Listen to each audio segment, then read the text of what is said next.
Hello my dear friends, this is Kaushal. నేను మా కుటుంబ సభ్యులు అదేవిధంగా మా రిలేటివ్స్ మొత్తం రాజమహేంద్రవరం వచ్చేసాం.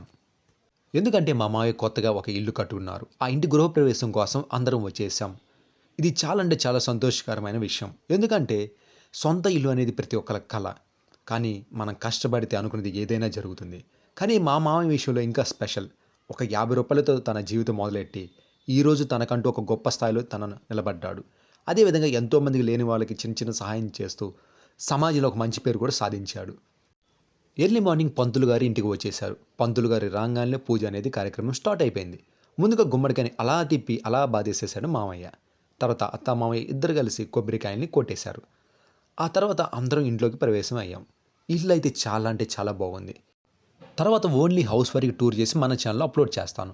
అదేవిధంగా మన ఛానల్‌ని ఎవరైనా కొత్తగా చూసినట్లయితే మన ఛానల్ సబ్స్క్రైబ్ చేసుకోండి. అదేవిధంగా వీడియోని లైక్ చేయండి. అదేవిధంగా ఇల్లు అనేది ఏ విధంగా ఉందో కామెంట్ రూపంలో నాకు తెలియజేయండి. కానీ మావయ్య గృహప్రవేశం మాత్రం చాలా అంటే చాలా బాగా జరిగింది. చాలా రోజుల తర్వాత రిలేటివ్స్ మొత్తం కలవటం, అదేవిధంగా పిల్లలు, మామయ్యోళ్ళ పిల్లలు, తమ్ముళ్ళు అందరూ కలవటం వల్ల ఒక కొత్త ఎనర్జీ అనేది అందరిలోనూ ఫార్మ్ అయింది. అందరం యంగ్‌స్టర్స్ అవ్వటం వల్ల ఇంకా పాజిటివ్ వైబ్రేషన్స్ అనేవి పెరిగిపోయినాయి. అందరం చాలా బాగా ఎంజాయ్ చేశాము. అదే భోజనాల్లో కూడా ఇంకా బాగా ఎంజాయ్ చేశాము. అలా పూజలో అత్త, మామయ్య కూర్చున్నారు. పూజ అలా జరిగేసింది. ఇల్లయితే మాత్రం చాలా అంటే చాలా బాగుంది. ఎందుకంటే మామయ్య చిన్నప్పటి కల ఇది. ఎంతో కష్టపడి ఇష్టంగా కట్టుకున్న ఇల్లిది. అదేవిధంగా ఇల్లయితే నేను ఒకసారి కంప్లీట్‌గా హోమ్ టూర్ చేసి నేను అప్లోడ్ చేస్తాను. అలా ఫైనల్‌గా ఇంట్లో అలా పాలు పొంగిచ్చి పొంగల్ పెట్టేశారు. అలా గృహప్రవేశం జరిగేసింది. గృహప్రవేశం అయితే చాలా బాగుంది. ఎందుకంటే చాలా రోజుల తర్వాత మనం అందరం కలిసాం గదా! చాలా బాగా ఎంజాయ్ చేశాం.